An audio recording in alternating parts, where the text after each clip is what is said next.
എല്ലാവർക്കും നമസ്കാരം. ഞാൻ കാലുവേദനയായിരുന്നു. അത് എന്നോടും ഇന്നുമേടെ വീട്ടിലെത്തി കൊണ്ടുതന്ന രക്ഷ കുടിക്കാൻ തുടങ്ങിയ ശേഷം കാലുവേദന മാറി.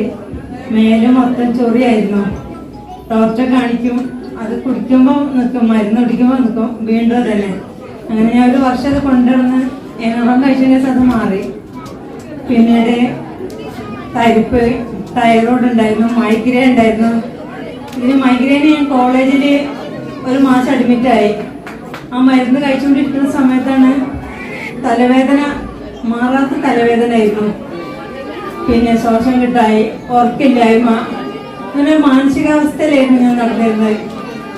അങ്ങനെ ഇതെല്ലാം ഒരു 2 കുപ്പി കുടിക്കാൻ തുടങ്ങിയ ശേഷം മാറ്റങ്ങൾ വന്ന് ഞാൻ ഉറങ്ങാൻ തുടങ്ങി. പിന്നെ തൈറോയിഡിന്റെ കാര്യം പറഞ്ഞു, മെഡിക്കൽ കോളേജിൽ പോയപ്പോൾ പറഞ്ഞ് അത് ഡോക്ടർ കൊറോണ വന്നല്ലേ, ഇനി അത് കഴിഞ്ഞിട്ട് നമുക്ക് ഓപ്ഷൻ ചെയ്യാം എന്ന് പറഞ്ഞു. അപ്പൊ ഞാനെന്നാ അങ്ങനെ ആയിക്കോട്ടെ എന്ന് പറഞ്ഞു. ഇപ്പൊ 3ാമത്തെ വർഷമായില്ലേ. മരുന്ന് കഴിച്ചതിന് ശേഷം എനിക്ക് തൈറോയ്ഡ് മാറി, മൈഗ്രെയിൻ മാറി, ചൊറി മാറി. പിന്നീട് മനസ്സിന് നല്ലൊരു സന്തോഷമായിട്ടുള്ളത് തന്നെയാണ്, ഉറക്കുണ്ട്. ഇത്രയും കാര്യങ്ങളൊക്കെ നല്ല ഈ തൈറോയ്ഡും അതിനോടൊന്നും എനിക്ക് വിജയിക്കാൻ കഴിഞ്ഞു.